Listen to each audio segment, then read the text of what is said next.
come on out to Brown Mountain Bottle Works at 115 East Union Street in Morganton, North Carolina. The place to be for great craft beer.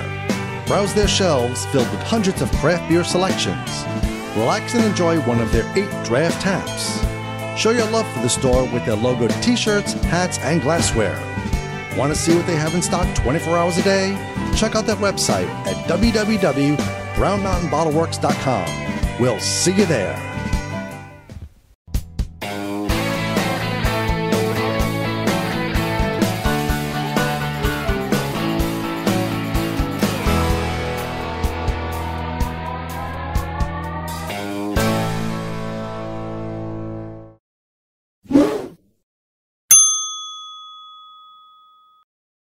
Hi, I'm Glenn. This is Dave. We're the NC Beer Guys. We promote NC Craft Beer online, ncbeerguys.com. We do these videos, introduce you to some of the great beers available statewide, maybe to a new brewer or a new brewery. You just don't know what we might come up with. It's all over the place. Today we're going back to one of our favorite unknown locations, the Unknown Brewery in Charlotte on Mint Street.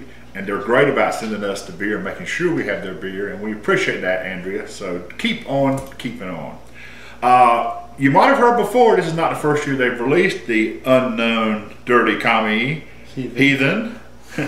And what she says this year is that this is our second release of our 12.4% Russian Imperial Stout. But this year we really took the time to make this one packed full of intricate flavors that develop after every sip. So she's leading us to believe this will be better than last year's. Okay. Allowing the Imperial to come out, allowing the Imperial to come to room temperature brings forward the lingering sweetness on the back and the light tart notes from the cherries. Ooh. We can't stop drinking around here. Of course, they can't stop drinking lots of things around there. And then she gives me a little paragraph, which I think is the same thing. It says, owner and head brewer Brad Shell is extremely happy with this year's offering. This, again, is only the second year we've ever done this beer. And it was a great hit last year and made small tweaks this year. Brad says, quote, this year's Commie turned out amazing, and I think people should hurry up and buy it before I drink it all. Well, we didn't have to compete with Brad because Andrea sent us one directly, and we appreciate that. And finally, Dirty Commie Heathen is distributed across North and South Carolina as well as Atlanta, Georgia, starting the 1st of February.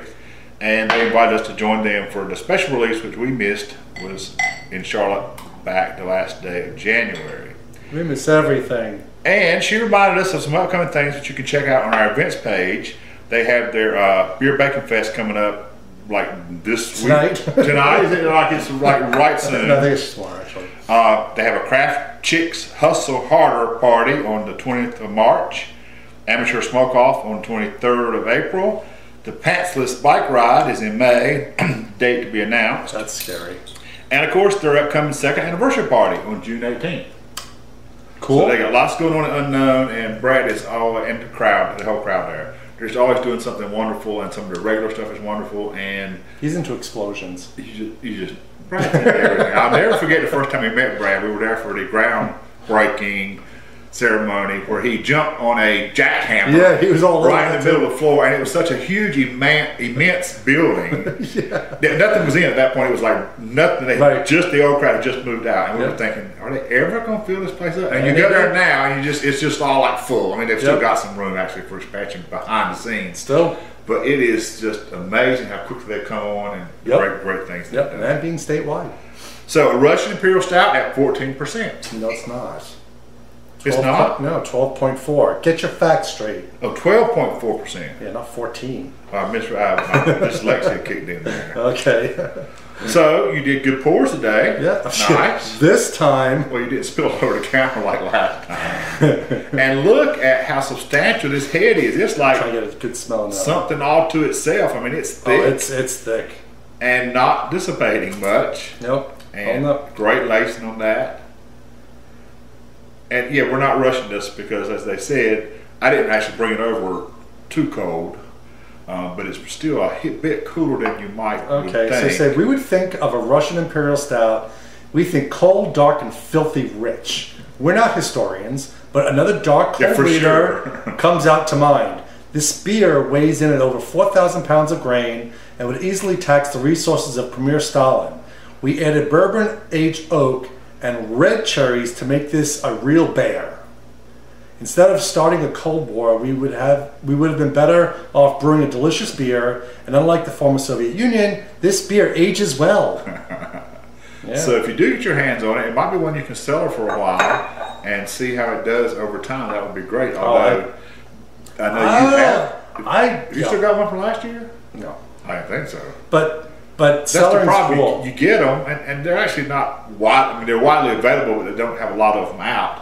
And you can't, you always want to drink and see what it's like, and then. Well, yeah, you make the mistake where you grab the bottles and you age it, but you never had it the first time to know what it tastes like originally. Right. And so I have beers that are like, oh, I saved this. And it's great, but how was it fresh? Right. Because you got to always weigh off with a cellar beer. And freshness is everything. Yes. And cellaring is great for what it is, but it does age and flavor a beer differently over time. Right. Some better and some not better. Right. So sometimes it's good get it, try it. That's why I buy 2 bottles. So I can get one, and then if I like it, then the second one I'll drink again. But if I like it and I sell the second one, because we've done it on video where we've had a fresh one and then we had something that was aged like 9 months. Mm-hmm.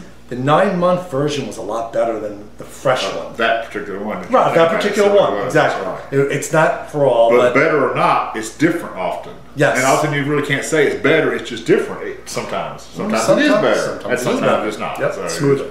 Or you let it sit too long and it's not something that should have been aged anyway. Because there are some beers that are not made to put in your closet. Double IPAs, ambers, Kolsch's. There's a whole lot of things that don't think collecting the beer is anything that you're going to appreciate over time in some styles.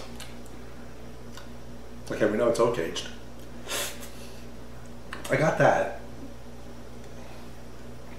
Oh, you got some cherries there. Come on. I'm trying. Yeah, this cherry I think is cherry. We have some recent experience with cherry, and this is much better than that one. Which is our own beer, so we can talk about it. I don't think we did enough cherry in ours. This has got cherry. Aroma? The aroma was more of the bourbon. And some cherry. Okay. You know it's getting the cherry. Maybe you don't sense cherry. It's not bourbon. No bourbon. It's just Imperial. Yeah, it's bourbon. I thought it was bourbon barrel aged. I knew I got that aroma. It's on the bottle. Bourbon, aged oak, and cherries. It is not on the script. Well, it's Russian Imperial Stout with bourbon, aged oak, and cherries. So... bam. Well, you wouldn't know that from the promo. That's fine. This is wonderful. This is excellent. This is excellent. Actually, it is. The cherries do come through slightly. Mm-hmm. But what I like about this, I'm going to give major props, is a lot of the bourbon beers are bourbon. You've seen this. We'll go back to the videos. But it's important to say it. If you have bourbon, it's great. I like that. I like the addition. But bourbon shouldn't be the primary flavor that I'm getting if you have other things in the beer. Right. So, I mean, we've learned that. I rum barrel aged hot pistol. So you have chocolate, raspberry, habanero. It killed the heat, killed the raspberry, and the chocolate was there, but all I got was rum. You just tasted the rum. And I'm like, no. You gotta find the level that I get beer, and then what you age in is there as an accompaniment, not as the primary flavor. Right, right. This did it. This is not over. This is not at all. No, he hit the level. I like this. He hit the level really nicely, which is good. I mean, I can appreciate it much more as a beer as opposed to throwing beer inside of a bourbon bottle with and then saying, okay, it's bourbon. It's bourbon barrel aged. You just soon break out the bourbons in. Right. There's no point. Right. I want to enjoy the beer. That's why I have it. But this is an enjoyable one. Yes, it is. And that's our point today. So get out to Charlotte and Mint Street and check out Brad and Andrea and the whole crowd out there. 3 blocks south of Panther Stadium. Or they're all over the state now with distribution. And in Atlanta, Georgia, they say. I don't think I knew that. And check out some Unknown Brewing. Yep.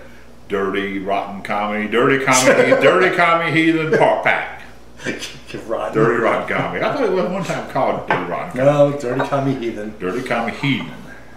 With our good friend, the Commandant on the bottle. That's right.